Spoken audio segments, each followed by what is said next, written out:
I made new friends, and the conference went pretty interesting. I like that I get to talk with people that are more. It was an amazing opportunity for me to learn.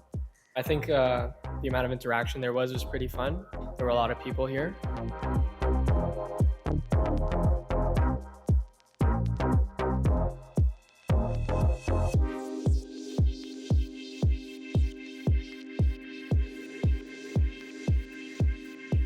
I learned about technology, how it's so important in this changing world. At the same time, how we need to be cautious enough while applying those technologies for the betterment of the humanity and also for LDGs.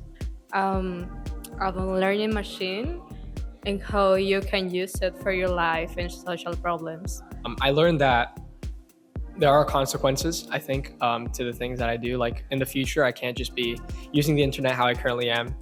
Specifically about like what goes into machine learning and the risks that can go into machine learning, such as like perspective of data and like the different types of data, how you can influence how machine learning works, and how you can use machine learning to help everyday life get easier.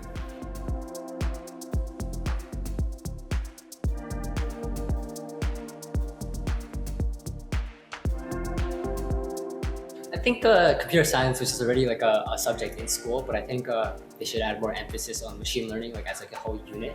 Of course, I think that is the most important thing. Like technology, maybe I can reach more people. I can facilitate people's lives. Honestly, hard work. Like enjoyment of general life, like just like nature, and just enjoying life, being happy,